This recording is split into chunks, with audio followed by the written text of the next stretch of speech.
pagi, apa kabar Anda pemirsa? Berjumpa lagi dalam Berita Mataram hari ini. Sejumlah informasi penting dan menarik lainnya telah kami siapkan untuk Anda. Dan berikut diantaranya. Diduga lambat menangani pasien, seorang warga di Lombok Tengah mengamuk dan memarahi seorang dokter jaga.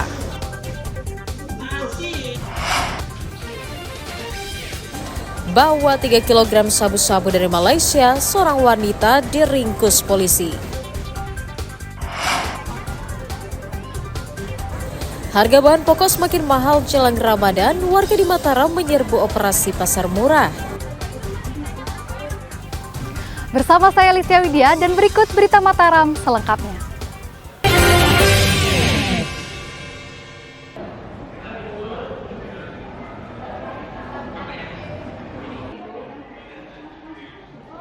Seorang warga diduga keluarga pasien mengamuk dan memarahi tim medis di Rumah Sakit Umum Daerah RSUD Praya, Kabupaten Lombok Tengah pada Selasa lalu. Kemarahan warga tersebut sempat diambil oleh pengunjung rumah sakit dan diviralkan di media sosial hingga menuai sorotan masyarakat luas. Dalam video berdurasi 1 menit, warga bernama Ruslan, warga desa Pengembur terlihat memarahi dokter dan memintanya segera menangani anggota keluarganya yang dirujuk ke unit gawat darurat. Ia keberatan dengan prosedur anamnesis atau pengumpulan data pasien yang dilakukan tim medis kepada keluarganya yang sakit.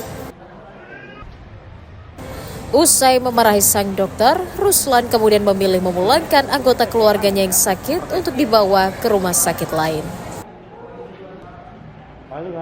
Pihak rumah sakit menyayangkan sikap keluarga pasien tersebut, padahal pendataan menjadi prosedur yang umum dilakukan kepada pasien yang akan dirawat.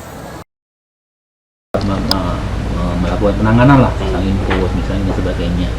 Ya, rupanya kemudian dokter jaga itu dalam proses menanyakan riwayat. Informasi yang kami dengar, mohon izin, ini ketuaan kulit lalu entah tapi aneh haru-haru, kira-kira begitu. Hah? Iya, jawabin oleh. Nanti OPK tambahin ya. Udah mulai tinggi gitu maksud saya. Padahal memang kami untuk menentukan diagnosis apa tata laksana harus clear riwayat pasien. Nah itu yang kronologis ringkasnya, tapi kemudian muncul ternyata ada yang memvideo. Saya nggak tahu apakah juga pihak keluarga atau orang lain gitu ya. Pihak rumah sakit berharap keluarga pasien meminta maaf dan bersedia menyelesaikan persoalan itu secara kekeluargaan. Lukmanul Hakim melaporkan dari Kabupaten Lombok Tengah.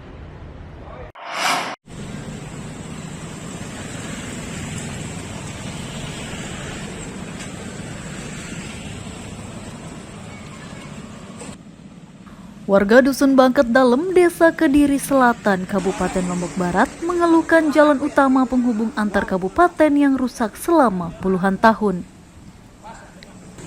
Selain berlubang hingga rawan kecelakaan, adanya saluran irigasi di sekitar jalan juga membuatnya sering tergenang hingga mengganggu kenyamanan pengendara.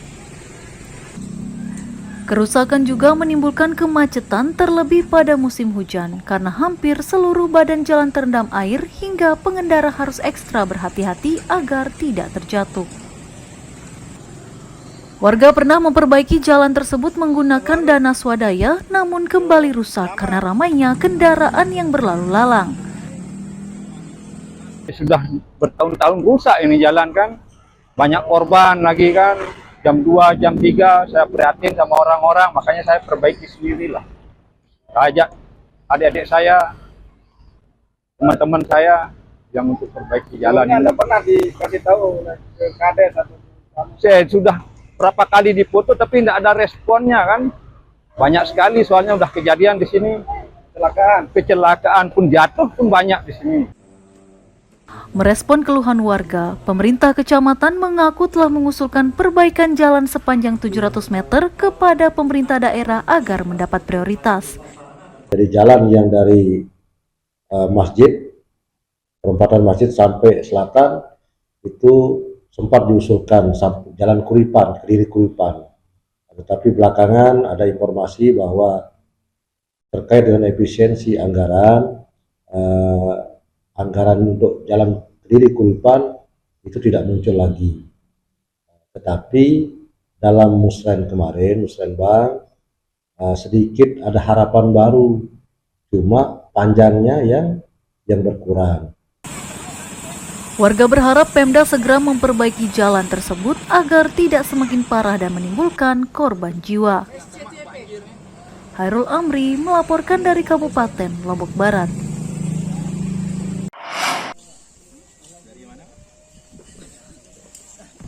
Bahan visualnya belum. Puluhan perwakilan warga disabilitas meminta pemerintah daerah membuka kesempatan dan peluang kerja yang sama di sektor formal pada tahun 2025. Tuntutan itu disuarakan kembali karena pemerintah daerah dinilai belum sepenuhnya serius dalam menjamin peluang kerja bagi warga difabel sesuai dengan Peraturan Daerah Nomor 2 Tahun 2024. Perda itu mengatur setiap BUMD atau perusahaan swasta di daerah agar merekrut warga difabel minimal 2% dari jumlah karyawan. Warga disabilitas berharap mendapatkan kesempatan yang sama, mengingat mereka juga telah memiliki kompetensi dan keterampilan yang beragam sehingga siap terjun di dunia kerja profesional. Dari keinginan kita, harapan kita adalah di mana setelah implementasi dari Perda, tentu dari Perbu juga nomor 35 tahun 2023 tentang pelindungan dan pemenuhan hak dan pelindungan hak penyandang disabilitas, yaitu adanya peluang kerja atau fasilitas yang khusus terkait disabilitas yang akses. Artinya akses untuk semua jenis disabilitas dari pengguna kursi roda, tunanetra dan lain sebagainya. Jalan sama selokan ya. Sebelumnya tidak pernah Pak ya begini ya? Tidak pernah. Apa harapannya Pak ini? Ya supaya bisa kan jadi apapun ada pekerjaan di rumah apapun di jalan bisa sama dikasih sertifikat sih sama Bapak Ibu. Oke, biar ada jadi bekalnya ya. Bekalnya itu. Sekarang kerja apa Pak? Saya di rumah cumanya jual bakso keliling. Maksud dari tujuan kami melakukan pelatihan khususnya untuk rekan-rekan penyandang disabilitas pada kesempatan ini adalah bagaimana kami melibatkan semua stakeholder, semua elemen masyarakat, khususnya penyandang disabilitas ini untuk berperan aktif di dalam sektor pembangunan. Ini mereka ini orang yang harus kita pacu karena semua sumber daya manusia harus kita libatkan. Nah, di dalam pelatihan ini nantinya teman-teman penyandang disabilitas ini dapat uji kompetensi, sertifikat. Selain menuntut keseriusan Pemda membuka peluang kerja, warga disabilitas juga berharap Pemda terus memberikan pelatihan dan pembinaan untuk meningkatkan kompetensi mereka agar mampu bersaing di dunia kerja. Hairul Amri melaporkan dari Kabupaten Lombok Barat.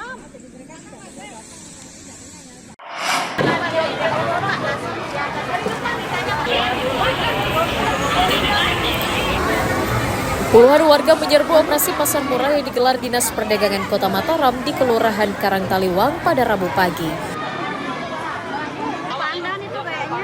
Warga yang telah menunggu sejak pagi hari langsung menyerbu lapak sembako yang menjual aneka bahan pokok karena takut kehabisan. Sebagian besar warga membeli kebutuhan utama seperti beras, telur, dan minyak goreng untuk stok memasuki awal Ramadan. Di pasar murah tersebut, beras dijual Rp14.000 per kilogram, minyak goreng Rp15.000 per liter, gula Rp17.000 per kilogram, dan telur Rp45.000 per papan. Operasi pasar digelar secara bergilir di sejumlah wilayah untuk membantu warga yang terdampak kenaikan harga bahan pokok menjelang Ramadan. Ini besok wacana kita untuk menjelang Ramadan ini kan sebelum Ramadan kita tahu kebutuhan masyarakat kita itu tinggi kan. Jadi kita gelar pasar rakyat ini tujuannya untuk memenuhi kebutuhan masyarakat, di mana harga-harga yang mengalami kenaikan di pasar tradisional kita berusaha menstabilkan harga, itu tujuannya kita.